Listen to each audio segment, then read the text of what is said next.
দুনিয়া তৃপ্ত করে না, দুনিয়ায় তৃপ্তি মিলে না বন্ধু। এটা তৃপ্তের জায়গা নয়, এটা তৃপ্ত হওয়ার জায়গা নয় বন্ধু। আল্লাহ তাআলা কোরআনে ওয়াদা দিছে, বান্দা জান্নাতে আইসো, তোমার আমি তৃপ্ত করে দেব, সুখে ভরে দেব। মা তাশতাহি আনফুসুকুম, যা দিল চাইবে বান্দা আমি সব দেব। তোমার চাওয়া শেষ হইলে ওয়ালাদাইনা মাজিদ, আমার কাছে আরো অগণিত আছে কোটি কোটি নিয়ামত, যেগুলো তুমি নামও জানো না, চেনেও না বান্দা। তুমি চাও নাই, আমি আল্লাহ নিজের থেকে আরো কোটি কোটি দেব।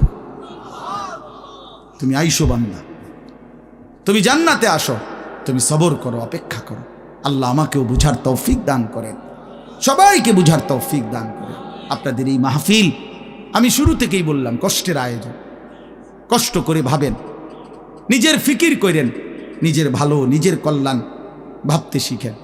আমি যে আয়াতগুলো পড়ছি এবার তর্জমা শোনেন, তাইলে আমার কথা শেষ। আয়াতগুলো মূল বক্তব্য হইল আল্লাহ তাআলা বলছেন এই পৃথিবী একদিন শেষ হবে, হাসরের মাঠ কায়েম হবে, মানুষগুলোর দুইটা অবস্থা হবে, কিছু আমার প্রিয় বান্দা হবে, কিছু নাফরমান বান্দা হবে। আল্লাহ তাআলা এই কথাটা খুব গুরুত্ব দিয়া কোরআনে বুঝাইছে, বান্দা এই রং রসের এই সৌন্দর্যময় পৃথিবী তোমার কাছে যত লোভনীয়ই মনে হোক, আকর্ষণীয় মনে হোক, তবে এটা নিশ্চিত যে তুমিও থাকবা না, দুনিয়াও থাকবে না। এই কথাটা মনে রাখো বান্দা। এটা যদি মনে রাখতে পারো তো জিন্দেগি সুন্দর হবে, জীবন সুন্দর হবে। এই জন্য কোরআনুল কারীমে আল্লাহ তাআলা খুব এই কথাটা বুঝাইতে চাইছে, বান্দা এই এত সুন্দর পৃথিবী দেখে তুমি যতই বিমোহিত হও, মুগ্ধ হও, তো মনে রাখো এটা থাকবে না, আমি একদিন ভেঙে ফেলব। ইদাস সামাউন ফাতারাত, আসমান ভেঙে চুরচুর হবে। বা ইদাল কাওয়াকিবুন তাসারাত, তারকারাজি খসে খসে পড়বে, পাহাড়গুলো উঠতে থাকবে তুলার মতো।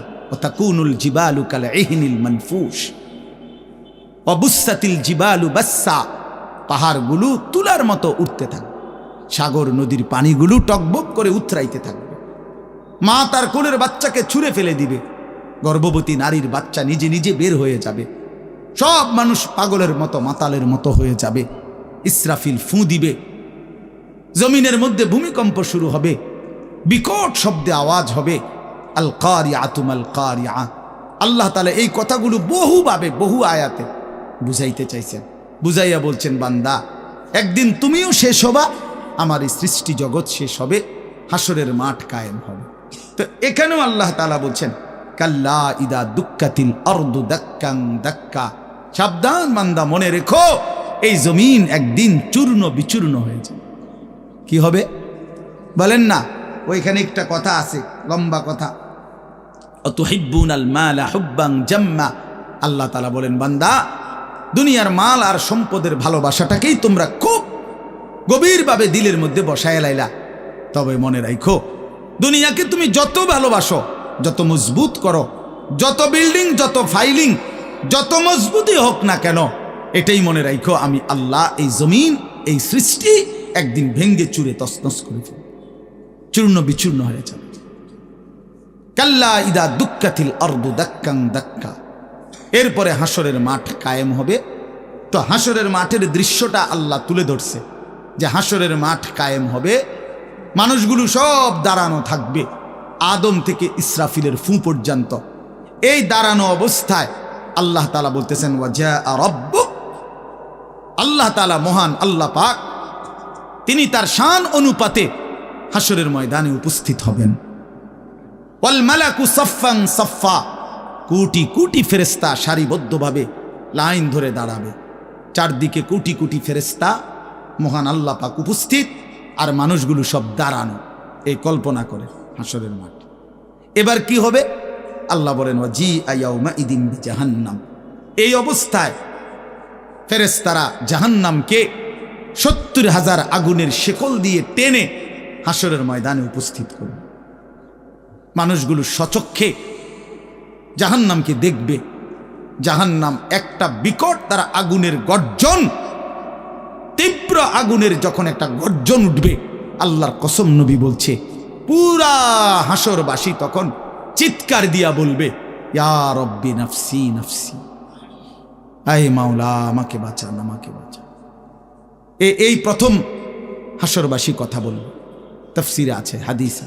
মানে প্রথম চুপচাপ দাঁড়ায় থাকবে, কিন্তু জাহান্নামকে যখন দেখবে, জাহান্নামের চিৎকার যখন শুনবে, তখন পুরা হাসরের ময়দানে চিৎকার উঠবে, ইয়া রব্বি নফসি নফসি, আল্লাহ আমাকে বাঁচা। নবী সাল্লাল্লাহু আলাইহি ওয়াসাল্লাম বলেন, আল্লাহ তাআলা ফেরেশতারা যেন দেখায় দিবে ইব্রাহিম আলাইহিস সালামকে, ওই যে আপনার ছেলে ইসমাঈল, তার ব্যাপারে কিছু বলবেন। ইব্রাহিম আলাইহিস সালাম বলবেন, ইয়া রব্বি নফসি নফসি, এই মাওলা আমাকে বাঁচান, আমাকে। ওর বিষয়টাও দেখো। ইয়াকুব আলাইহিস সালাম, ওনার ছেলে ইউসুফ আলাইহিস সালাম, এটা সেই ছেলে 40টা বছর দুনিয়াতে যার জন্য উনি কাঁদছিলেন। ফেরেশতারা বলবো, ওই যে ইউসুফকে দেখা যায়, তার ব্যাপারে কিছু বলবেন। ইয়াকুব আলাইহিস সালাম বলবেন, ইয়া রব্বি নফসি নফসি, এই মাওলা আমারে বাঁচান, আমার।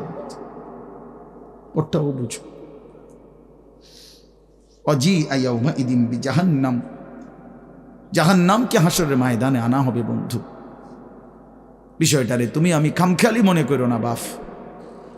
হাদিসের মধ্যে আছে, হযরত ইরবাজ ইবনে সারিয়া, রাসূলুল্লাহ সাল্লাল্লাহু আলাইহি ওয়াসাল্লামের একজন সাহাবী, ইরবাজ ওনার নাম। উনি বর্ণনা করছেন যে একদিন রাসূলুল্লাহ সাল্লাল্লাহু আলাইহি সাল্লাম আমাদের মাঝে ওয়াজ করলেন। ওয়াজানা রাসূলুল্লাহ সাল্লাল্লাহু আলাইহি ওয়াসাল্লাম। দুই একজন স্বেচ্ছাসেবক ভাই কাজ করে খেদমত করো, যে বলো যে বসতে। তো আল্লাহ রসুল সাল্লাল্লাহু আলাইহি সাল্লাম তিনি বলেন যে আমাদেরকে ওয়াজ করলেন। এই ওয়াজ, এই শব্দটা কোরআনের শব্দ, রাসূলুল্লাহ সাল্লাল্লাহু আলাইহি সাল্লামের জন্য ব্যবহৃত শব্দ।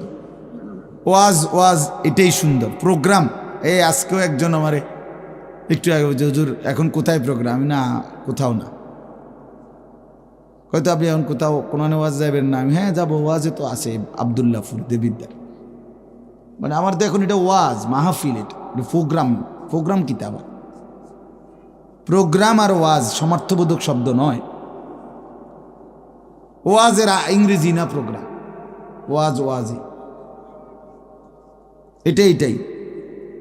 তার মানে প্রোগ্রাম তো যে কোনো অনুষ্ঠানকে বলে, খানা দানা, যে কোনো আড্ডা, এটাও তো একটা প্রোগ্রাম। কিন্তু রাসূলুল্লাহ সাল্লাল্লাহু আলাইহি সাল্লামের সাহাবীরা ব্যবহার করছেন যে নবীজি আমাদের মাঝে ওয়াজ করলেন। আপনার কাছে এটা পুরান মনে হইল, এটা হাদিসের শব্দ। ইয়াইজুকুম লাআল্লাকুম তাযাক্কারুন, এই যে কোরআন শরীফ আছে, আল্লাহ বলেন আমি ওয়াজ করতেছি তোমাদেরকে যেন তোমরা আমি আল্লাহর ওয়াজ থেকে উপদেশ গ্রহণ করতে পারো। ইয়াইজুকুম, যে কোনো আলেমকে জিজ্ঞাসা করে, ইন্নাল্লাহা ইয়া'মুরু বিল আদলি ওয়াল ইহসান ওয়া ইতাই দিল কুরবা ওয়া ইয়ানহা আনিল ফাহশাই ওয়াল মুনকারি ওয়াল বাগি ইয়াইজুকুম লাআল্লাকুম তাযাক্কারুন। এজন্য ওয়াজ, এই শব্দটা কোরআনের শব্দ, এটা রাসূলুল্লাহ সাল্লাল্লাহু আলাইহি সাল্লামের শব্দ। তাহলে এর চাইতে দামি হয়ে গেল প্রোগ্রাম? কথা বলেন না। যাই হোক, তো বলতেছিলাম আল্লাহ নবী সাল্লাল্লাহু আলাইহি ওয়াসাল্লাম তিনি বললেন, ওয়াজ করলেন, সাহাবী বলতেছেন। তো এতে আমাদের অবস্থা কি হলো, শ্রোতাদের হালাত কি হলো? নবী সাল্লাল্লাহু আলাইহি সাল্লামের সাহাবী বলেন, শ্রোতাদের অবস্থা হলো দুইটা, জারাফাত মিনহাল উয়ুন ওয়া ওয়াজিলাত মিনহাল কুলুব। নবীজির ওয়াজের পরে আমাদের হালাত হলো এই, যে আমাদের চোখ দিয়ে অঝরে পানি ঝরতে লাগলো, আমাদের দিল আল্লাহর ভয়ে কাঁপতে লাগলো। এই সরাসরি হাদিসের। তাহলে ওয়াজের মাকসাদ বুঝলেন কিনা, যে কি হওয়া উচিত ছিল? চোখে পানি ঝরছে আর দিল আল্লাহর ভয়ে কাঁপতেছে।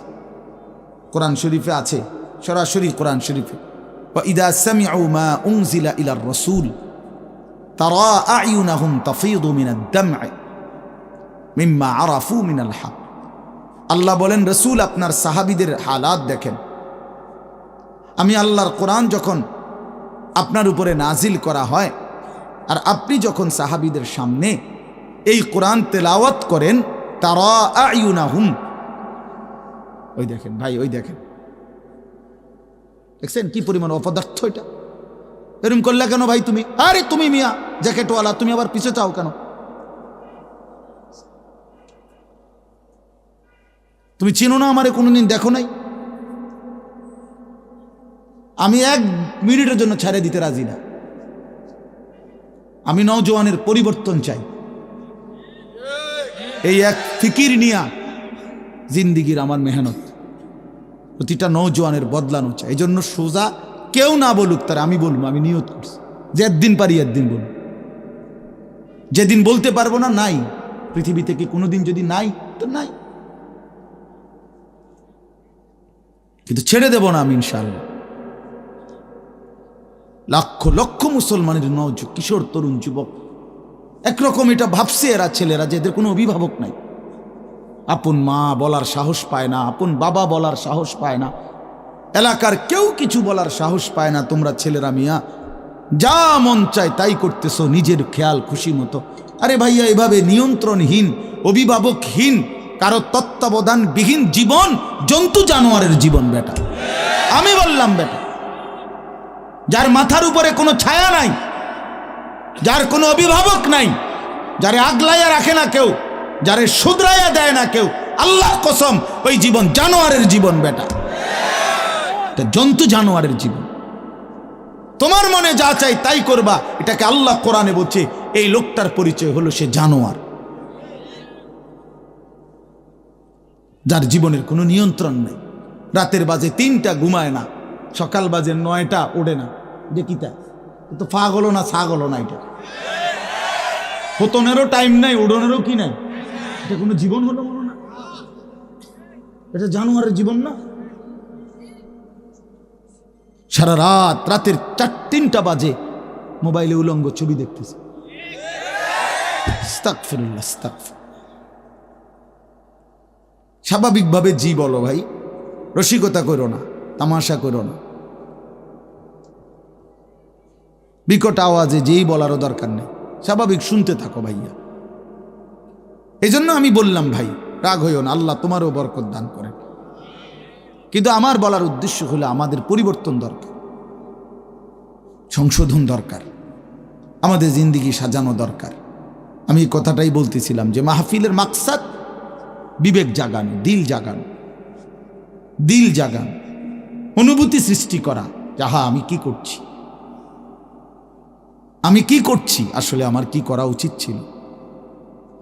তাইলে কোরআনুল কারীমের মধ্যে আল্লাহ তাআলা বলছেন, আল্লাহর কথা শুনলে সাহাবীদের চোখ দিয়ে তারা আয়ুনাহুম তাফিদু মিনাদ দাম'i, নবী আপনি দেখবেন আপনার সবগুলো সাহাবীর চোখ থেকে অঝরে পানি ঝরছে, কাঁদতেছে। আল্লাহর কোরআন শুনলে সাহাবীরা কাঁদতেন। কোরআন শরীফে একটা সূরা আছে 29 পারা, সূরা দাহার, কোরআন শরীফের 75 নম্বর সূরা, 76 নম্বর সূরা। এই সূরাটা ছোট্ট একটা সূরা। এই সূরার মধ্যে জান্নাতের অসাধারণ বর্ণনা আছে। যেদিন এই সূরাটা নাজিল হয়েছে, নবীজি উপস্থিত সাহাবী যারা ছিল সামনে, তখন জিব্রাইল মাত্র নাজিল করছে, নবী সাল্লাল্লাহু আলাইহি সাল্লাম সাহাবীদের সামনে শুনাইছে এটা, এই সূরাটা। এই সূরার মধ্যে জান্নাতের খুব সুন্দর বর্ণনা আছে, সূরা দাহার। তো এই সূরার এই জান্নাতের বর্ণনা শুইনা এইখানে বসা একজন সাহাবী, কালো, রজুলুন আসওয়াদ তাফসিরে আছে, উনি ছিলেন একদম কালো রঙের সাহাবী, সহজ সরল সাহাবী। এইখানে বসেই একটা চিৎকার দিছে জান্নাতের আকাঙ্ক্ষায়, ওইখানে ইন্তেকাল করছে। আল্লাহ নবী সাল্লাল্লাহু আলাইহি সাল্লাম বলছেন, লাকাদ আখরাজা নাফসা সাহিবিকুম আশ-শাওকু ইলাল জান্নাহ, তোমাদের সাথী জান্নাতের শৌক আগ্রহে জীবন দিয়ে দিল। দেখো, जान दिए दिलो जान, निकल जाए दम तेरे कदमों के नीचे, यही दिल की हसरत यही दिल की आरज़ू है। আল্লাহর প্রিয় বান্দারা এটা বলে যে হে বড় মাওলা, আপনার কদমের নিচে জীবন দিয়ে দিলাম। এটাই ছিল দিলের তামান্না, এটাই ছিল দিলের আফসুস, আহাজার। সাহাবায়ে কেরাম যখন আল্লাহর জন্য শহীদ হইতেন, অসংখ্য সাহাবীদের জীবনীতে আছে, যুদ্ধের ময়দানে যখন শহীদ হইতেন রক্ত মাখা শরীর নিয়া, শেষ মুহূর্তে সাহাবীরা একটা কথাই শুধু বলতেন, ফুজতু ওয়া রাব্বিল কাবা, কাবার রবের কসম আমি কামিয়াব হয়ে গেলাম, আমি সফল। ফুজতু অর্থ হলো আমি সফল হয়ে গেলাম, সফল হয়ে গেলাম। তার মানে শহীদ ব্যর্থ হয় নাই, শহীদ কি হয়েছে? সফল হয়েছে। শহীদ জীবন পেয়েছে, নতুন করে জীবন পেয়েছে। এই জন্য আমার ভাই, আল্লাহর জন্য আল্লাহর কথা শুনলে দিলের হালাত এমনই হওয়ার কথা। হাদিসের মধ্যে আছে হযরত আব্দুল্লাহ ইবনে মাসউদ রাদিয়াল্লাহু তাআলা আনহু, তিনি বলছেন যে একদিন নবীজি আমাকে বলছেন কোরআন শরীফ তেলাওয়াত করে শুনাইতে, নবীজিকে শুনাইতে। হযরত আব্দুল্লাহ ইবনে মাসউদ রাদিয়াল্লাহু তাআলা আনহু বলেন, আমি সূরা নিসা, এই সূরার প্রথম 40টি আয়াত একটানা নবীজিকে মাথা নোয়াইয়া আদবের সাথে নবীজিকে শুনাইতেছিলাম। 40টা আয়াত পর্যন্ত যখন তেলাওয়াত করলাম, হযরত আব্দুল্লাহ ইবনে মাসউদ বলেন, নবী সাল্লাল্লাহু আলাইহি সাল্লাম তখন বলেন, হাসবুকাল আন, এখন থামো। তো 40 আয়াত পরে যখন আমি থামলাম, হযরত আব্দুল্লাহ ইবনে মাসউদ বলেন, ফালতাফাত্তু ইলাইহি, আমি নবীজির দিকে চোখ তুলে তাকালাম, ফাইদা আইনাহু তাদরিফান, তিনি বলেন, আল্লাহর কসম আমি দেখতে পাইলাম আল্লাহ নবী সাল্লাল্লাহু আলাইহি সাল্লামের দুই চোখ দিয়ে অজরে পানি ঝরছে। তিনি বহুতক্ষণ ধরে কাঁদতেছেন।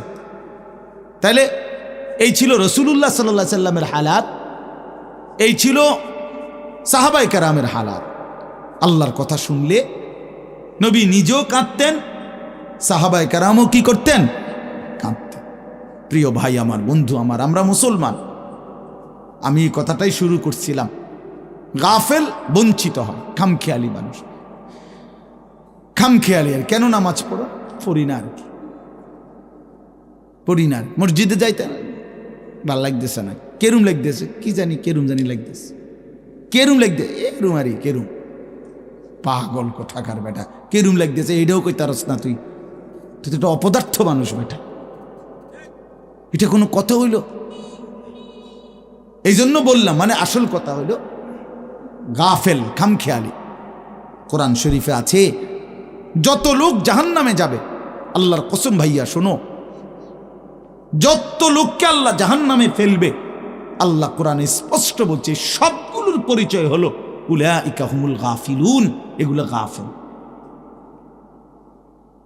কোরআন শরীফের আয়াত, উলাইকা হুমুল গাফ ওয়ালাকাদ যারানা লি জাহান্নামা কাসীরাম মিনাল জিন্নি ওয়াল ইনস, আমি অসংখ্য অগণিত জিন আর মানুষ দিয়ে জাহান্নামকে পূর্ণ করব। আল্লাহ বলেন এই সবগুলো নাফরমানের পরিচয় উলাইকা হুমুল গাফিলুন, এরা গাফেল, এরা গাফেল ছিল, খামখেয়ালি করছে, খামখেয়াল। আমি নয়তো হায়াত দিয়েছি, আওয়ালাম নুআম্মিরকুম মা ইয়াতাযাক্কারু ফীহি মান তাযাক্কারা। আল্লাহ তাআলা জাহান্নামীকে বলবে, এই জাহান্নামী বান্দা, মনে তো করো যেটুকু হায়াত দিলে আমার বন্দিগি করতে পারতাম, এটুকু হায়াত, এটুকু সময় আমি তো তোমাকে দিয়েছি বান্দা। তুমি বলো কোন সময়টা, কোন সুযোগটা আমি দেই নাই বান্দা, বলো বলো বান্দা। 1টা বাজে জোহরের আজান হইছে, 3:45 বাজে আসরের আজান হইছে, 3.5 ঘন্টা তো 12 রাকাত বা 10 রাকাত জোহরের নামাজ পড়তে কি 3.5 ঘন্টা লাগে? বলেন বলেন। তাইলে যুবক কেন নামাজ পড়লা না? তুমি কি হায়াত পাও নাই? তুমি কি সুযোগ পাও নাই? 4 রাকাত ফজরের নামাজ পড়তে কি 1 ঘন্টা সময় লাগে? তো আল্লাহ তাআলা কি সময় দেয় নাই? আল্লাহ কি হায়াত দিল না? কেন না ফরমানি করলেন? বন্ধু আমার, আল্লাহ বলবেন এই কথা, আওয়ালাম নুআম্মিরকুম, বলো বান্দা আমি কি তোমাকে হায়াত দেইনি? আমি কি তোমাকে সময় দেই নাই? কোরআন শরীফে আছে আল্লাহ বলছেন এটা। কোরআন শরীফে আছে আল্লাহ বলছেন জাহান্নামী চিৎকার করবে আর বলবে, আল্লাহ একটু সময় দেন, একটু বিরতি দেন, 1টা মিনিট কদ্দুর আমারে জিরাইতে দেন, আমি পারতেছি না মালিক, আগুনে এই মালিক, আমার শরীরটা জইলা পুরা ছাই হয়ে গেছে, আমি আর পারছি না মাওলা, আমার একটু বিরতি দেন, 10টা মিনিট কদ্দুর বিরতি দেন, এই আগুন আমি সইতে পারছি না। আল্লাহ তাআলা বলবেন লা ইউফাত্তারু আনহুম, না নাফরমান, 1 সেকেন্ডের বিরতি মিলবে না। অহুম ফীহি মুবলিসুন, আল্লাহ বলে জাহান্নামী চিরদিন অনন্তকাল মলিন চেহারা, বিমর্ষ চেহারা নিয়েই পড়ে থাকবে, কোনদিন তার মুখে হাসি ফুটবে না। আর ওমা যালামনাহুম ওয়ালাকিন কানু হুমুজ জালিমিন, আল্লাহ তখন বলবে নাফরমান জাহান্নামী, আমি তো তোমার উপরে জুলুম করি নাই বান্দা, তুমি তো নিজেই নিজের উপরে জুলুম করেছিলে, আমি জুলুম করি নাই। আমি যতগুলো হুকুম করেছি, যতগুলো নিষেধ করেছি বান্দা, প্রতিটা হুকুম পালন করার যোগ্যতাও আমি শরীরে দিয়েছি। তুমি যদি রুকু করতে না পারতা আমি বলতাম না, তুমি যদি সেজদা করতে না পারতা তাইলে আমি হুকুম করতাম না। আমি তো গাছকে বলি নাই সেজদা করতে, তোমারে বলছি। আমি তো মাছকে বলি নাই সেজদা করতে, তোমাকে বলেছি, কারণ তোমাকে তো যোগ্যতাও দিয়েছি। ইন্না হাদাইনাহুস সাবিলা, আল্লাহ বলেন আমি তো বুঝাইবার জন্য আমার পক্ষ থেকে প্রতিনিধিও পাঠিয়েছি, আমি তো বুঝবার জন্য আসমানি কিতাবও দিয়েছি, নবীও দিলাম, রসুলও দিলাম, ওলামায়ে কেরামকেও দিলাম, কিতাবও দিলাম, শরীরেও মানার যোগ্যতা দিলাম, তাইলে কেন পারলা না বান্দা? নামাজ পড়ার যোগ্যতাও আছে, বুঝাইয়া বলার লোকও আছে, বুঝবার মতো কিতাবও আছে, কেন পড়লেন না বলেন? আপনারা যে কেউ যদি সিদ্ধান্ত নেন 2 রাকাত নামাজ পড়বেন, তাহলে আপনাদের শরীরে পড়ার যোগ্যতা আছে কিনা? আপনারা যদি সিদ্ধান্ত নেন কিভাবে পড়ব, তো এই কথা বুঝাইয়া বলার জন্য কোনো আলেম আছে কিনা? যদি বলেন কোরআন থেকে কইলেন, তো এটা দেখানোর মতো কিতাব আছে কিনা? তো কি সমস্যার কারণে পারলেন না? বন্ধু বলেন, প্রিয় ভাই বলো, আমার নওজোয়ান সন্তানরা বলো, ভাইয়া কি কারণে পারলা না? আজকের সারাদিনে 5 ওয়াক্ত নামাজ কেন পড়তে পারলা না দোস্ত? কেন পড়তে পারলা না? হ্যাঁ, এই পৃথিবীতে কত বন্ধুর কত আবদার রক্ষা করলেন, পরম বন্ধু মহান আল্লাহ পাকের কোনো আবদার রক্ষা করলেন না। সামান্যটুকু উপকার যে করছে তারে কতবার থ্যাংক ইউ দিলেন। 24 ঘন্টা যিনি লালন পালন করছে তারে একবারও সেজদা দিলেন না। এই নাফরমান, তুই এত বড় গাদ্দার কেমনে হইলি বেটা? বেনামাজির চাইতে বড় গাদ্দার আর কে হইতে পারে? বেনামাজির চাইতে বেয়াদব, অসভ্য আর কি? বেনামাজি অসভ্য, অসভ্য বেনামাজি শয়তান, যার কপালে সেজদা নাই ওই শয়তান, শয়তান, শয়তান, ওইটা শয়তান। আমি বললাম, আল্লাহর কোরআন বলছে, ইবলিস তুই সেজদা দিলি না, আজকের থেকে তুই শয়তান। ইবলিস রে এর আগে শয়তান বলতো না, বলতো না, আজকের থেকে শয়তান, আজকের থেকে রাজিম, ফখরুজ ফা ইন্নাকা রাজিম। আল্লাহ বলছে বের হ বেঈমান, কেন সেজদা দিলি না? ফা ইন্নাকা রাজিম, আজকের থেকে ইবলিস তুই অভিশপ্ত। এজন্য বেনামাজি অভিশপ্ত, বেনামাজি শয়তান। ওয়া ইন্না আলাইকা লানাতা ইলা ইয়াউমিদ্দিন। আল্লাহ বলছে ইবলিস তুই আমারে সেজদা দিলি না, তো মনে রাখিস আজকের থেকে নিয়ে ইসরাফিলের ফু পর্যন্ত, কিয়ামত পর্যন্ত তোর উপরে আমি আল্লাহর লানত। এটাই তো তর্জমা নাকি? কিয়ামত পর্যন্ত তুই নাম বেঈমানের উপরে আমি আল্লাহর লানত। এই জন্য বেনামাজি মনে রাখো, এই যুবক তোমরা যারা নামাজ পড়ো না, তোর উপরে আল্লাহর লানত। আল্লাহর লানত, তোর খোদার গজব তোর উপরে, মনে রাখিস। বলে না আমি ভাত খাই, ভাত, হ্যাঁ ভাত জন্তু জানোয়ারও খায়। আমি তো ঘুম যাই, ঘুম কুত্তাও যায়,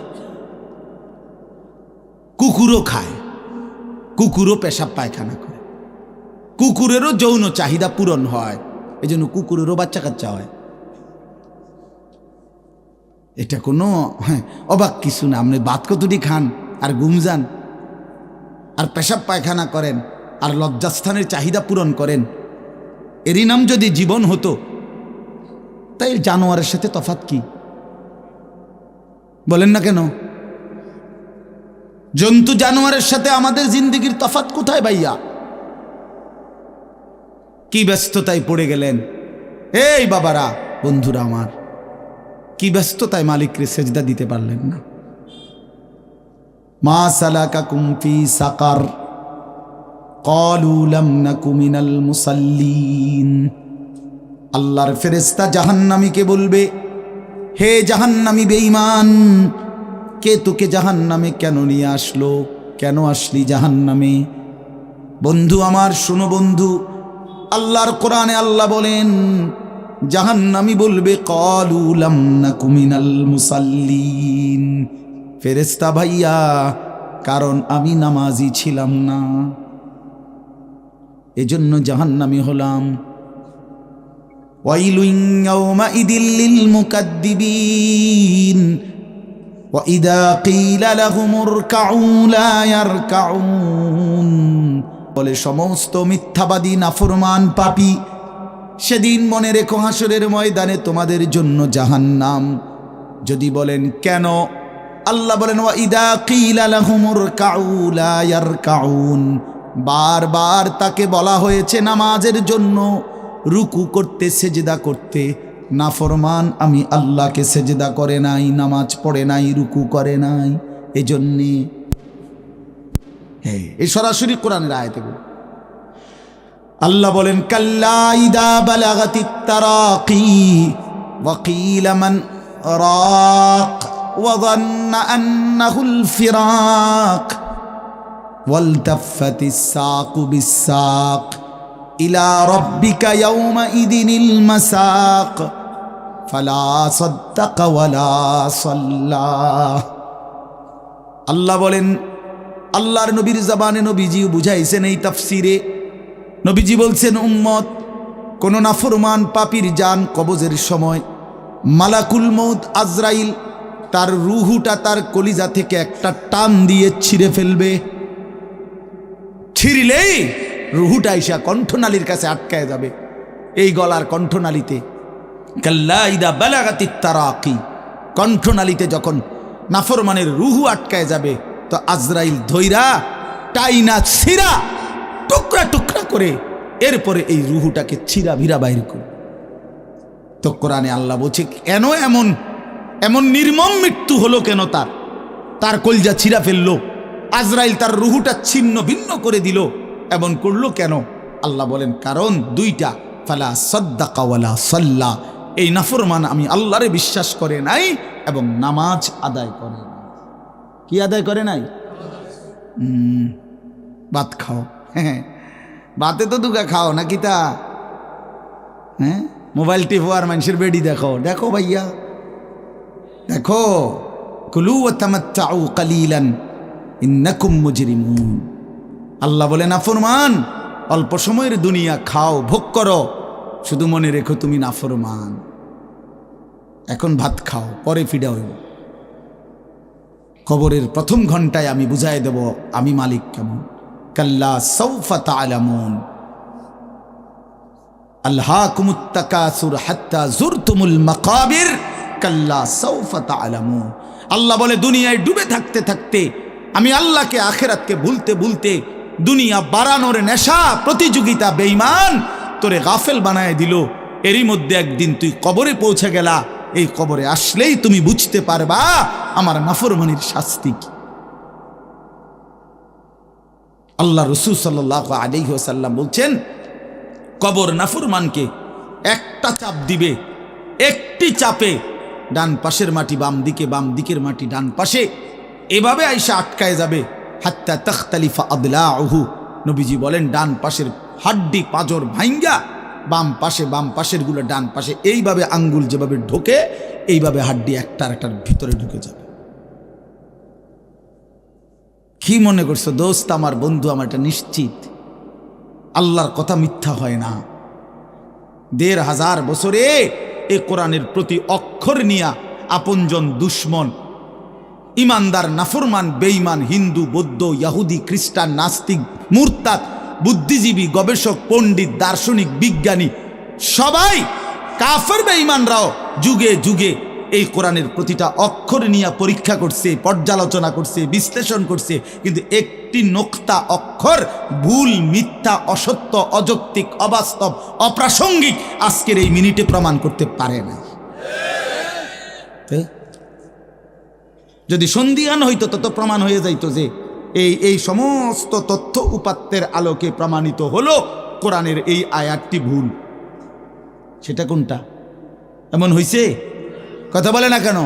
বলো জেনারেল শিক্ষিত ছেলেরা, তোমরা বলো ভাইয়া, পদার্থবিজ্ঞান, জীববিজ্ঞানের কোন তথ্যের আলোকে কোরআনের কোন তথ্য ভুল? রসায়ন বিজ্ঞান, উদ্ভিদ বিজ্ঞান সহ যাবতীয় বিজ্ঞানের কোন সূত্র মতে কোরআনের কোন শব্দ ভুল হয়েছে, কোন তথ্য ভুল হয়েছে? হয়েছে বাবা। তো তাইলে কবর ভুল হবে কেন? আখেরাত ভুল হবে কেন? জান্নাত ভুল হবে কেন? হাসরের মাঠ ভুল হবে কেন? ইসরাফিলের ফু মিথ্যা হবে কেন? এই পৃথিবী যে ধ্বংস হবে এই কথা মিথ্যা হবে কেন? মিথ্যা হবে কেন? যদি মিথ্যা হতোই তো আল্লাহ তাআলার দুনিয়াবি কথাগুলো তো ভুল হইতো, সেগুলো তো ভুল হয় না। নবী সাল্লাল্লাহু আলাইহি সাল্লামের 1450 বছরে আমাদের নবী সাল্লাল্লাহু আলাইহি সাল্লামকে নিয়ে শুধু মুসলমানরাই গবেষণা করে নাকি? কাফের বেঈমান আমাদের চাইতে বেশি করে, আমাদের চাইতে বেশি গবেষণা করে নবীজিকে নিয়ে, কিন্তু আপনজন দুশ্মন সবার গবেষণায় মুহাম্মদ আরবি সাল্লাল্লাহু আলাইহি সাল্লাম তিনিই সর্বশ্রেষ্ঠ। বন্ধু পরীক্ষা করলেও তিনি শ্রেষ্ঠ, দুশ্মন পরীক্ষা করলেও তিনি শ্রেষ্ঠ। বাহ! হ্যাঁ, তিনি সবার পরীক্ষায়। রাসূলুল্লাহ সাল্লাল্লাহু আলাইহি সাল্লামের প্রতিটা আচরণ, উচ্চারণ, চলাফেরা, কথাবার্তা, কাপড়, লেবাস, পোশাক, হাঁটা চলা, খানা, খাদ্য, পেশাব, পায়খানা, আহার, নিদ্রা, 24 ঘন্টার প্রতিটা নড়াচড়া পৃথিবীর সর্বোচ্চ শ্রেষ্ঠ মডেল, সবচেয়ে সুন্দর, সবচেয়ে সুন্দর। তিনি হাসলেও সুন্দর, তিনি কাঁদলেও সুন্দর, তিনি হাঁটলেও সুন্দর, তিনি বসলেও সুন্দর। এজন্য প্রিয় ভাই আমার, বন্ধু আমার, বেনামাজি হয়েও না বাপ। মাঝ বয়সী যারা, আপনাদেরকেও বলি, একটা চা দোকান নামাজ পড়তে দেয় না, একটা সিএনজি নামাজ পড়তে দেয় না, একটা অটো রিক্সা নামাজ পড়তে দেয় না, একটা বুটমুড়ির দোকান নামাজ পড়তে দেয় না, সামান্য কুদ্দুর ক্ষেতের ফসল নামাজ পড়তে দেয় না। 12,000, 14,000, 20,000 টাকার একটা চাকরি, এটা আপনাকে এক ওয়াক্ত নামাজ পড়তে দেয় না। হায় হায় বদনসিব! কয় টাকার বিনিময়ে আল্লাহকে ভুলে গেলেন? 20,000 টাকার বিনিময়ে। একটা দোকানে কয় হাজার টাকা বেতন হলো, এই 30,000, 40,000 টাকার বেচা কিনার বিনিময়ে আল্লাহকে ছেড়ে দিলেন। যুবক ভাই, তোমরা এই 12, 14, 20,000 টাকার একটা মোবাইলের কাছে আল্লাহকে ছেড়ে দিলা। মাত্র 20,000 টাকায় তুমি ইমানদার বিক্রি হয়ে গেলা। ছি ছি ছি ছি! মোমেন তো এত কম দামে বেচা হয় না, এত অল্প দামে তো বেচা হইবার কথা না ভাই।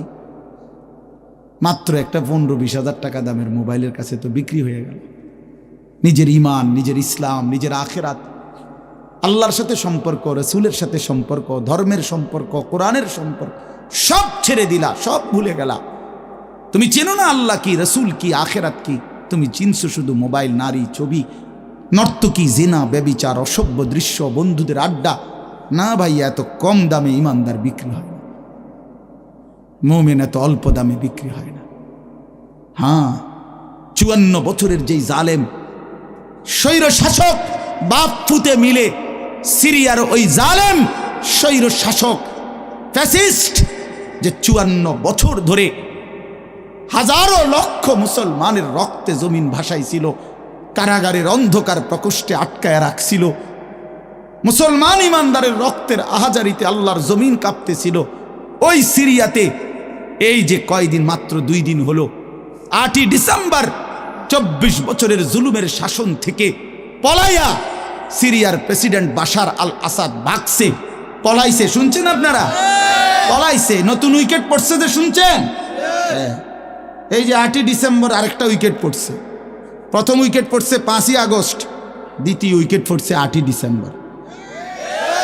2024 উইকেট পড়ার বছর, 2024 উইকেট পড়ার বছর। এবছর বোলিং ভালো হয়েছে, এবছর উইকেট পড়তেছে। 2 উইকেট পড়ে গেছে। আগামী উইকেট নেতানিয়াহু, ইনশাআল্লাহ। ইসরায়েলের এই কুত্তাও হেরে যাবে ইনশাআল্লাহ। ইসরায়েলের ওই বেঈমান নেতানিয়াহু অয় ভাগবে, অয় পালাবে ইনশাআল্লাহ, কোনো সন্দেহ নেই। ফিলিস্তিনের বিজয় হবে ইনশাআল্লাহ, ফিলিস্তিনের বিজয়। আর ওই যে 130 কোটির ধমক দেখায় যে বেটা, ওই মোদি, ওরাও হেরে যাবে ইনশাআল্লাহ, ওরাও হেরে যাবে। ওখান থেকে আলুর ধমক দে, আলু, পেঁয়াজ। বেটা মন্ডা কয় 8টা গিয়ে কন্যাই কথা কস বেটা, পেঁয়াজের ধমক দেশ বেটা। হ্যাঁ, পেঁয়াজ, আমগো পেঁয়াজ বন্ধ করে দিবে, আমরা আলু বন্ধ করে দিবে। হেঁটে ইন্ডিয়া থেকে আমগো আলু বন্ধ, পেঁয়াজ বন্ধ। পেঁয়াজ তার আব্বার। হ্যাঁ, পেঁয়াজ কি মোদির আব্বার? বলো যুবক, তার বাপের পেঁয়াজ বেটা। তো তাইলে তুই বন্ধ করবি কি বেটা? তোদের পেঁয়াজ বন্ধ করবি কেন? তোদেরকে পেঁয়াজ, রসুন, আদা, চাল, ডাল, ভাত, মাছ খাওয়ায় যিনি, 24 ঘন্টা তোদেরকে বাঁচায় রাখছে যিনি, তিনি তো আমার আল্লাহ বেটা, আমার আল্লাহ, আমার আল্লাহ। ওই বেঈমান, তোর কি বেঈমান? তুই তো মূর্তি ছাড়া তোর কিচ্ছু নাই বেটা। ওই মালিক তো আমার মালিক, আমি ওই মালিকের সেজদা করি। আমার মালিক তোকে খাওয়ায় বেটা। আল্লাহ রিজিক দেয় ওদেরকে, ওরা আম করে ধমক দেয়, ওরা আমাদেরকে ধমক দেয়। যত ধমকই দাও, মনে রাখো যুবক, তোমাদের কাছেও বলি, এই ইসলাম আমাদের কাছে আমানত। আমরা সাফ কথা, 110 কোটি 130 কোটি বেঈমান আমরা ভয় পাই না। আমরা কোনো সংখ্যা গণি না, ওদেরকে আমরা গণা তো ধরি না। আমাদের একজন, আমাদের শুধু একজন, আগেও একজন, এখনো একজন, আগামী দিনও একজন, তিনি আল্লাহ। বলো ভাই কে? আর তিনি আকবার, তিনি সবচেয়ে বড়, সবচেয়ে বড়, তিনি বড়, একজনই বড় আমাদের, আল্লাহু আকবার। বলো ভাই, সবাই বলো, জোরসে বলো ভাই, আল্লাহু আকবার, আল্লাহু আকবার, আল্লাহু আকবার। বলো বলো, আওয়াজ করে বলো, বলো বলো। বেঈমান শুনুক, কাঁটা তারের বেড়ার থেকে শুনুক বেঈমান। বড় স্লোগান দাও, আল্লাহ বড়, আল্লাহু আকবার, আল্লাহু আকবার, আল্লাহু আকবার। আল্লাহই বড়, আল্লাহই বড়, আল্লাহই বড়। 110 কোটিকে আমরা হিসাব করি না। ইনশাআল্লাহ এই বাংলাদেশের ইমানদার মুসলমান আমরা কলিজার খুন দিয়ে হলো মাতৃভূমির প্রতি ইঞ্চি জমিন আমরা হেফাজত করবো ইনশাআল্লাহ, ইনশাআল্লাহ। সোজা কথা, কোনো সন্দেহ নাই এতে, কোনো সন্দেহ না। আমার মতো 2, 4, 10, 50 হাজারের রক্তে জমিন হয়তো ভাসবে, কিন্তু এদেশেও ইনশাআল্লাহ কালেমার পতাকা উঠবে ইনশাআল্লাহ। হ্যাঁ, এদেশে হিন্দু থাকবে, কোনো অসুবিধা নাই। আমরা কোনো সময় আমরা তাদের উপরে জুলুম করি নাই, কিন্তু জবাই যুবক মনে রাখো, এ কথার উপরে প্রতিবাদ করতেই হবে যে ইসকনের গুন্ডারা, সন্ত্রাসীরা এই দেশে থাকতে পারবে না। ইসকন সন্ত্রাসী, ইসকন গুন্ডা, গুন্ডা, হিন্দু গুন্ডা, হিন্দু সন্ত্রাসী। অতএব ইসকনের অন্তর্ভুক্ত কোনো হিন্দু সন্ত্রাসী গুন্ডা এদেশে থাকতে পারবে না। এদেশে সাধারণ হিন্দুরা থাকুক, কোনো আপত্তি নাই। আমরা কোনোদিন তাদের উপরে কোনো জুলুম করি নাই, কেউ করে নাই, কেউ করে নাই, কেউ করে নাই। 5ই আগস্টের পরে ওদের মন্দির আমাদের মুসলমানের সন্তানরা পাহারা দিছে, আর বিনিময়ে তার প্রতিদানে বেঈমান আমাদের মুসলমান শহীদ অ্যাডভোকেট সাইফুল ইসলাম আলিফকে জবাই করে দিয়েছে। এই ছিল বিনিময়, এই ছিল প্রতিদান। তোমরা যুবক ফিরে আসো ভাইয়া, আগামীর সম্ভাবনা ভাই আমার, এটা মনে রাখো ভাইয়া, আগামীর সম্ভাবনা নিশ্চিত ইসলামের। সারা বাংলাদেশ হিসাব ধরো না, সারা পৃথিবী মিলাইয়া ধরো। বাংলাদেশ সারা পৃথিবী সহ ভাবো, সারা পৃথিবীতে ইনশাআল্লাহ মজলুমের বিজয়, সারা পৃথিবীতে ইমানদারের বিজয় হচ্ছে এবং হবে ইনশাআল্লাহ, হবে। আগামীর সময়টা মাহাদি এবং দাজ্জালের লড়াই হবে ইনশাআল্লাহ। ঈমান এবং কুফরের জিহাদ হবে ইনশাআল্লাহ।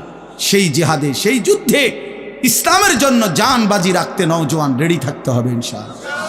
আল্লাহ তাআলা প্রতিটা যুবককে কবুল করে নেন। মোবাইলের ওই আড্ডা, নারীর আড্ডা, জুয়ার আড্ডা বন্ধু, সুখ আসবে না। আমি অনুরোধ করলাম, কতজন নারী দরকার তোমার?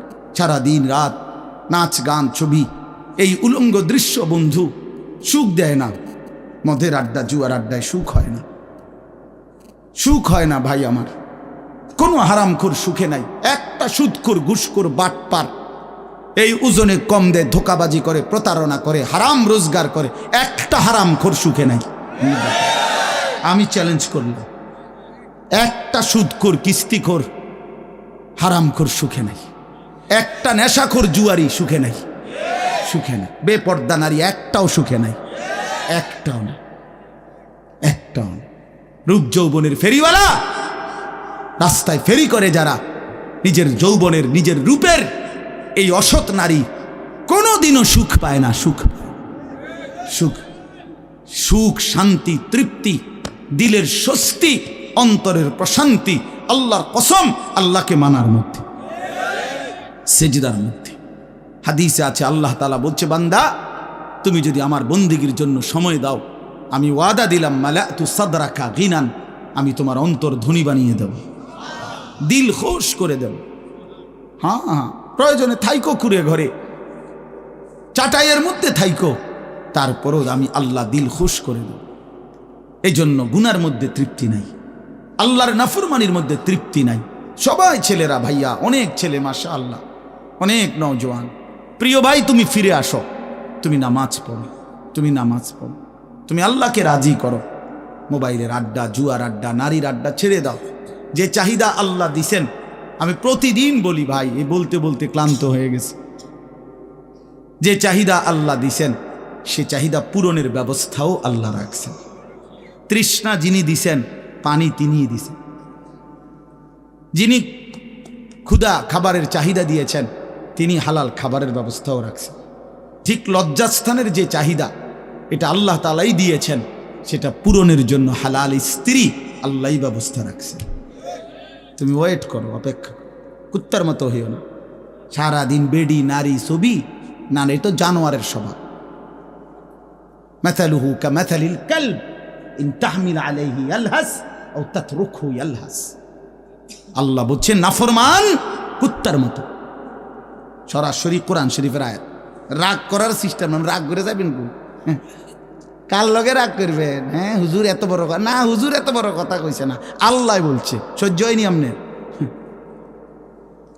কার লগে রাগ করবেন আপনি? আল্লাহ বলছে ফামাসালুহু কামাসালিল কালব, নাফরমান কুত্তার মতো। কালব অর্থ কি? কুকুর।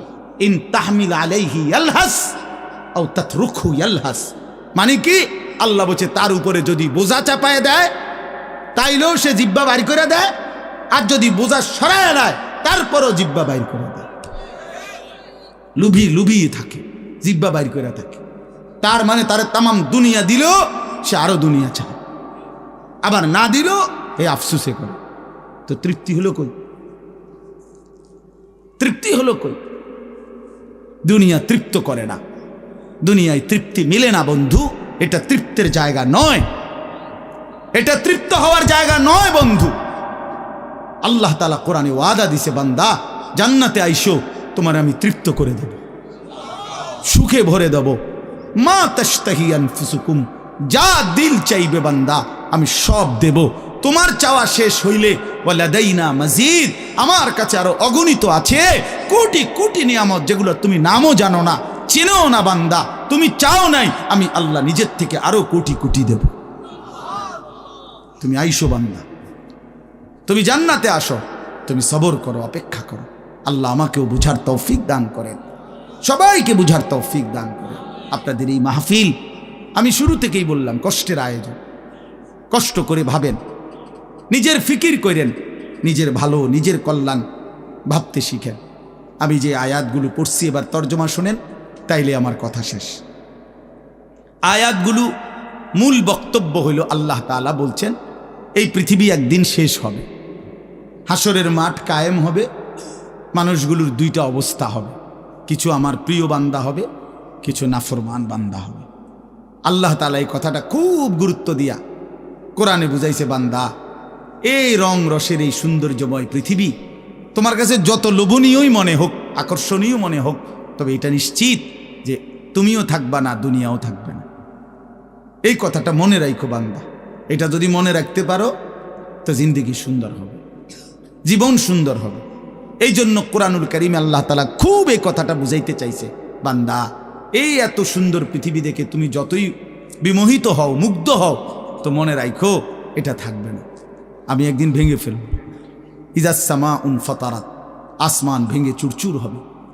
ওয়া ইদাল কাওয়াকিবুন তাসারাত, তারকারাজি খসে খসে পড়বে, পাহাড়গুলো উঠতে থাকবে তুলার মতো। ওয়া তাকুনুল জিবালু কাল ইহনিল মানফুশ ওয়া বুসাতিল জিবালু বাসসা, পাহাড়গুলো তুলার মতো উঠতে থাকবে, সাগর নদীর পানিগুলো টকবক করে উতরাইতে থাকবে। মা তার কোলের বাচ্চাকে ছুঁড়ে ফেলে দিবে, গর্ভবতী নারীর বাচ্চা নিজে নিজে বের হয়ে যাবে, সব মানুষ পাগলের মতো মাতালের মতো হয়ে যাবে। ইসরাফিল ফুঁ দিবে, জমিনের মধ্যে ভূমিকম্প শুরু হবে, বিকট শব্দে আওয়াজ হবে। আল কারিআতু মাল কারিআ, আল্লাহ তাআলা এই কথাগুলো বহুভাবে বহু আয়াতে বুঝাইতে চাইছেন, বুঝাইয়া বলছেন, বান্দা একদিন তুমিও শেষ হবা, আমার এই সৃষ্টি জগৎ শেষ হবে, হাসরের মাঠ কায়েম হবে। তো এখানেও আল্লাহ তাআলা বলছেন, কাল্লা ইদা দুক্কাতিল আরদু দাক্কাং দাক্কা, সাবধান বান্দা, মনে রেখো এই জমিন একদিন চূর্ণ বিচূর্ণ হয়ে যাবে। কি হবে বলেন না? ওইখানে একটা কথা আছে, লম্বা কথা, অতুহিব্বুনাল মালা হুব্বান জাম্মা। আল্লাহ তাআলা বলেন, বান্দা দুনিয়ার মাল আর সম্পদের ভালোবাসাটাকেই তোমরা খুব গভীরভাবে দিলের মধ্যে বসায় লাইলা। তবে মনে রাখো, দুনিয়াকে তুমি যত ভালোবাসো, যত মজবুত করো, যত বিল্ডিং, যত ফাইলিং, যত মজবুতই হোক না কেন, এটাই মনে রাখো আমি আল্লাহ এই জমিন, এই সৃষ্টি একদিন ভেঙ্গে চুরে তছনছ করে ফেলব, চূর্ণ বিচূর্ণ হয়ে যাবে। কাল্লা ইদা দুক্কাতিল আরদু দাক্কাং দাক্কা, এরপরে হাসরের মাঠ কায়েম হবে।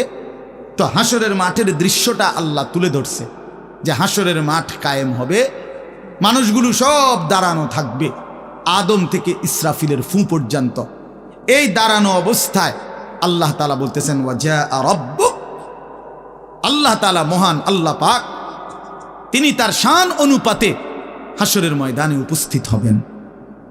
ওয়াল মালাকু সাফফান সাফফা, কোটি কোটি ফেরেশতা সারিবদ্ধভাবে লাইন ধরে দাঁড়াবে, চারদিকে কোটি কোটি ফেরেশতা, মহান আল্লাহ পাক উপস্থিত, আর মানুষগুলো সব দাঁড়ানো।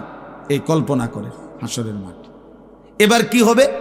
আল্লাহ বলেন, ওয়াজিআ ইয়াউমাইদিন বিজাহান্নাম, এই অবস্থায় ফেরেশতারা জাহান্নামকে ৭০,০০০ আগুনের শেকল দিয়ে টেনে হাসরের ময়দানে উপস্থিত করবে।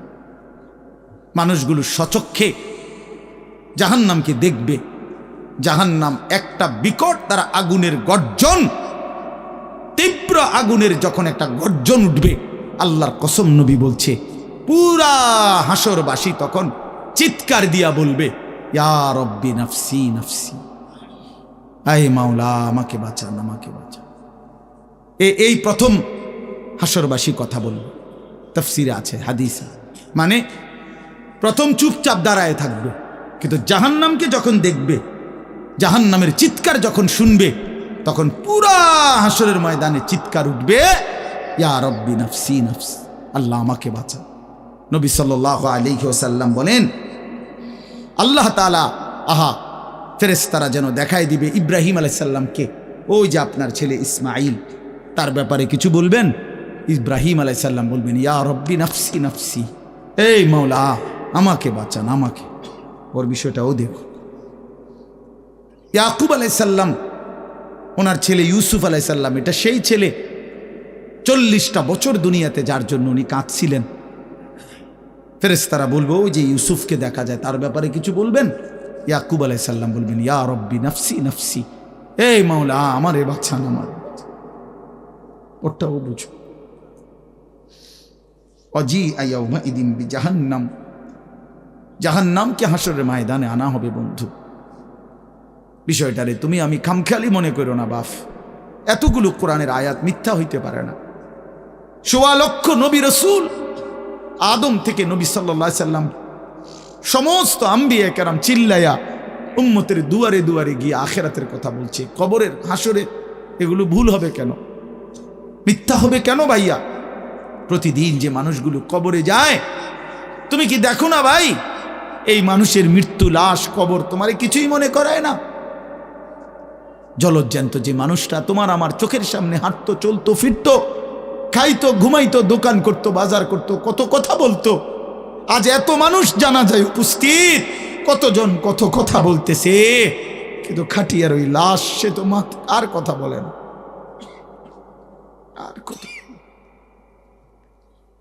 আর কথা বলে না। আমি তো আমার বাবার লাশ দেখছি, আমার বাপ সারা জীবন দেখতাম, আব্বারে দেখছি আমি বুঝাওয়ার পরে সারাক্ষণ বলতো আমার সময় নাই, সময় নাই।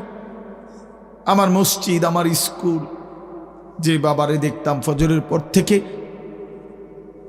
রাত 11 তো দৌড়াইতেন, শুধু ব্যস্ত ছিল, সেই বাপ একদিন স্তব্ধ হয়ে গেছে।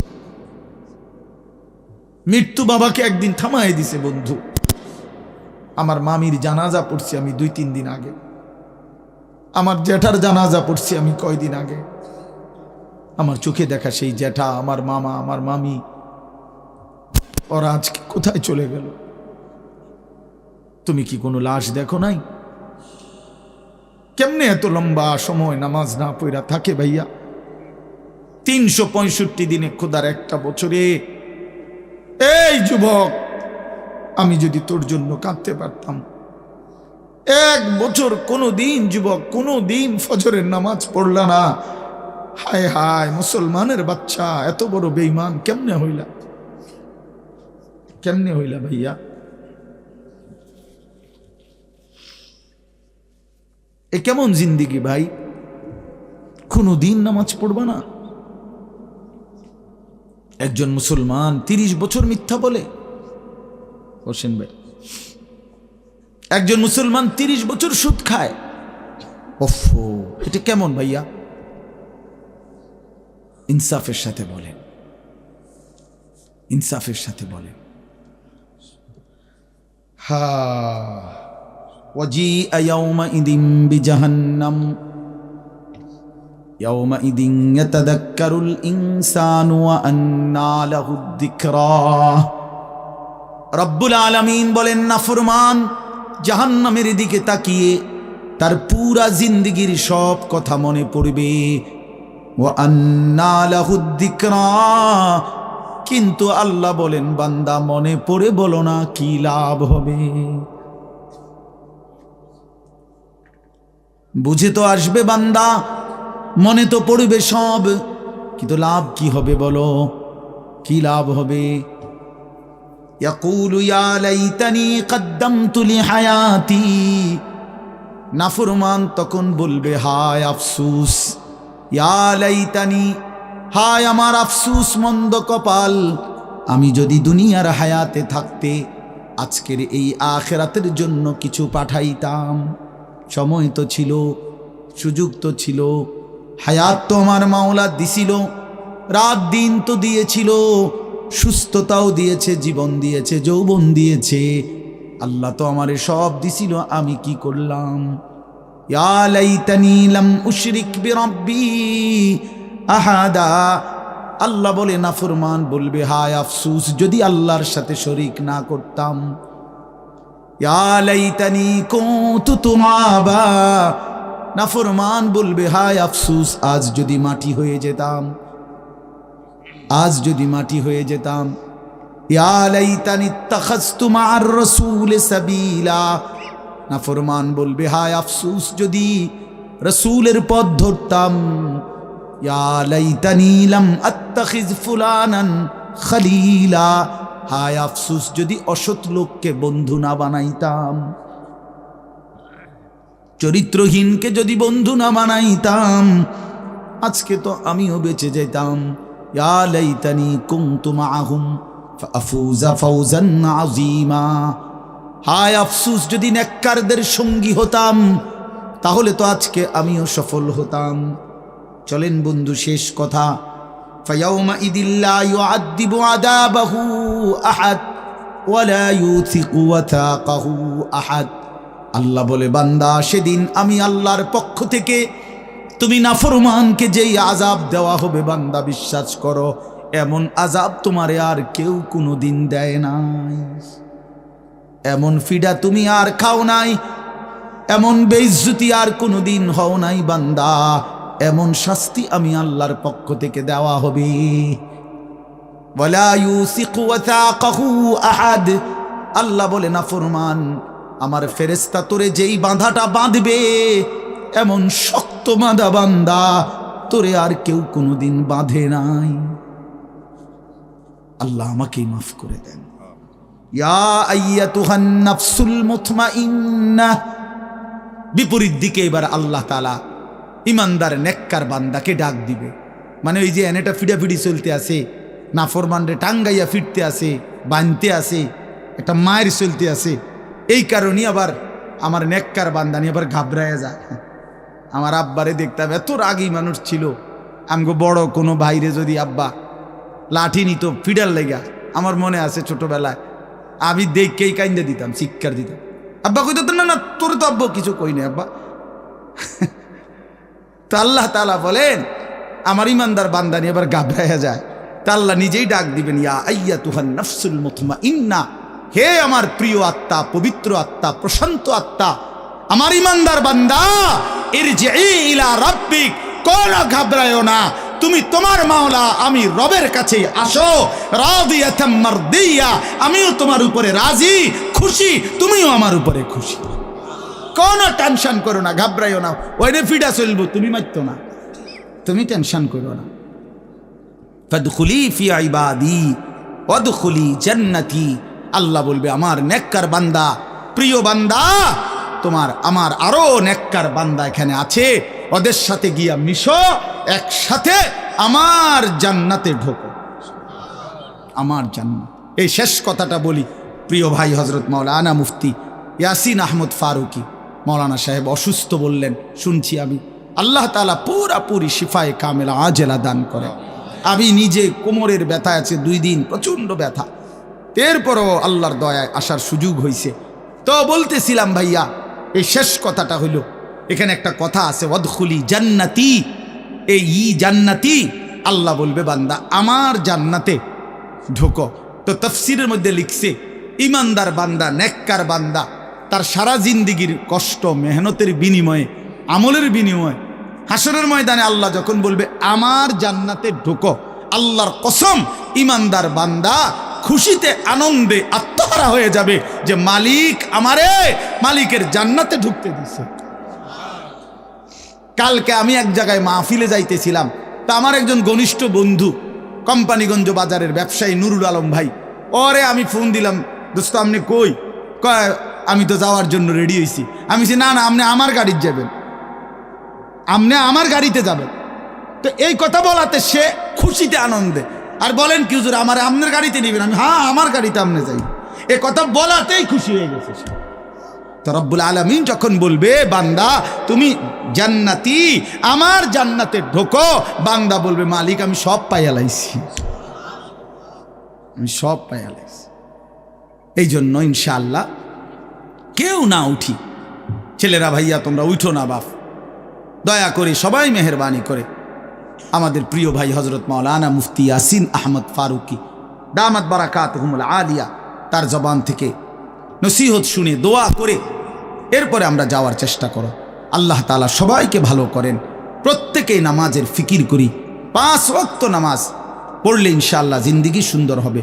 মোবাইলের আসক্ত যুবক ছেড়ে দাও, নারীর আসক্তি ছেড়ে দাও, যেটুকু প্রয়োজন মোবাইল ওটুকু প্রয়োজনীয় হালাল কাজে ব্যবহার করো, কোনো মানা নাই বন্ধু, কিন্তু হারামের কাজে গুনাহের কাজে জিন্দিগিটা নষ্ট করো না বন্ধু।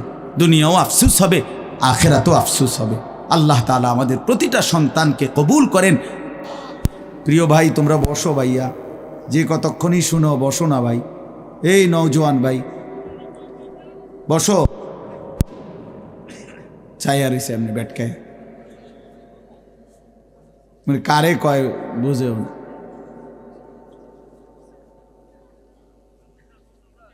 বসেন সবাই।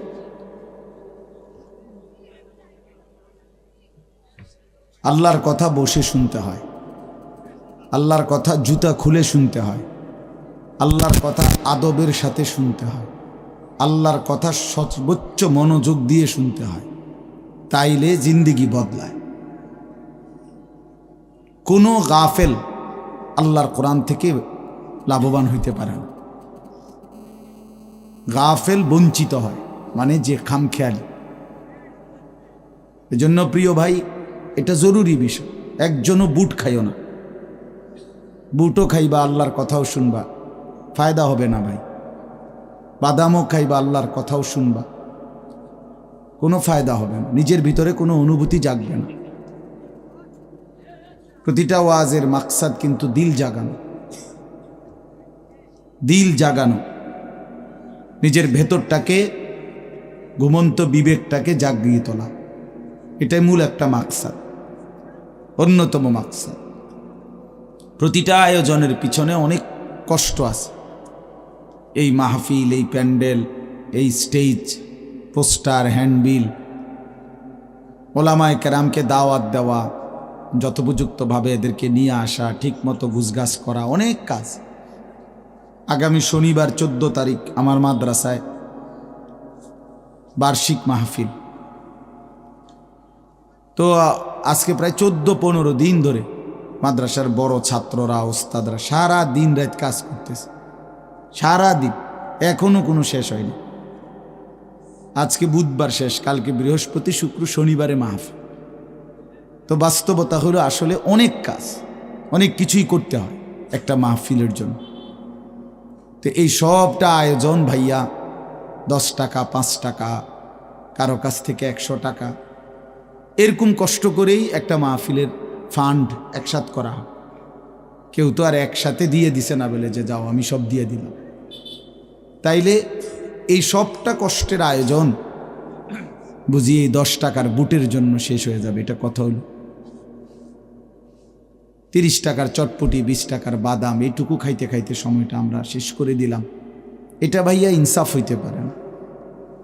এতটা কষ্টের আয়োজনের মধ্যে এই সামান্য বুট, বাদাম, চটপটি, বেলুন, ফটকা, এতটুকু দিয়ে এত কষ্টের ইন্তজাম নষ্ট করে দেওয়া, এটা জুলুম ছাড়া আর কিছু, অন্যায়, এটা অন্যায়।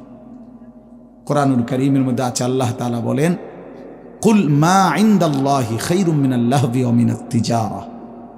হে নবী, আপনি বলেন যে হে আল্লাহর বান্দারা, তোমাদের জন্য আল্লাহর কাছে যা আছে তা তোমাদের এই তামাশা দুনিয়ার এবং ব্যবসা, আয় উপার্জন, এর চাইতে অনেক উত্তম,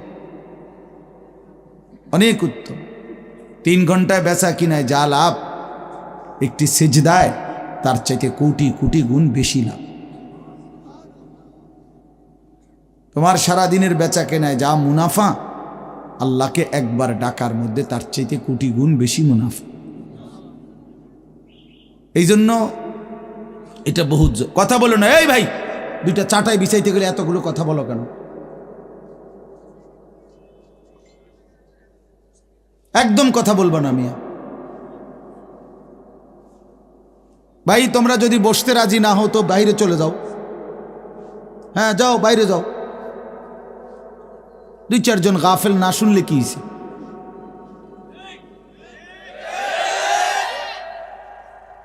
ভিতরে বসতে হবে, সাফ কথা। যার দরকার বসবে না সে বাইরে ঘুরুক, অসুবিধা। বাইরে বুট আছে, বাদাম আছে, চটপটি আছে, বন আছে, চা আছে, ভিজাই খাইব চা দিয়ে ফালতু। এই জন্য ভাই এটা জরুরি, আমি এ ব্যাপারে শক্ত। আল্লাহর কথা দিল দিয়ে শুনতে হয়, আল্লাহর কথা মনোযোগ দিয়ে শুনতে হয়। যাদের হাতে মোবাইল, আমার অনুরোধ ভাইয়া, এই হাতে ধরা মোবাইলগুলো নামায় ফেলো, ভালো হবে। আমি অনুরোধ করলাম, এটা ভালো হবে। আল্লাহর কথা আমাদের চোখের দিকে তাকাইয়া শুনলে এতে ফায়দা বেশি হবে। এই মোবাইল ধরে রাখলে জেহান ইন্তেশার হয়, মানে দিল বিক্ষিপ্ত হয়, অন্তরের মধ্যে থাকে যে মোবাইলে উঠতেছে কিনা, তো মনোযোগটা থাকে মোবাইলের দিকে। মোবাইলে তো উঠছে কিন্তু আমার নিজের জন্য কিছু হলো না, তো কি ফায়দা হলো ভাই? মোবাইলে ওয়াজের কোনো অভাব নেই। আমাদের এক এক বক্তার ওয়াজ হাজার হাজার, সব বক্তাদের ওয়াজে আছে, মোবাইল আছে না, অজস্র অগণিত। পৃথিবীতে একটা সুই পড়লেও ওগুলো মোবাইলে উঠায় ফেলে। তো কাজেই এটা কোনো আশ্চর্য কিছু না। 1 কোটি ওয়াজও যদি কারো মোবাইলে থাকে, এটা আখেরাতের মুক্তির জন্য, পরকালের জন্য ন্যূনতম কোনো ফায়দা আনবে না। দেখার বিষয় হলো নিজের মধ্যে কি আমি কিছু নিলাম কিনা। তা আমি এই জন্য বললাম যে মাকসাদ নিজের ভিতরে বিবেক জাগানো, দিল জাগানো। এটাই যদি না হয় তো মানুষ জমছে ঠিক আছে, বক্তাও আসছে, মাহফিলও হইছে, কিন্তু সবাই সবার মতো যার যার মতোই আসছে আর গেছে, তাইলে কোনো লাভ হলো না। যা এই জন্যই হলো কতগুলো টাকাই খরচ হলো।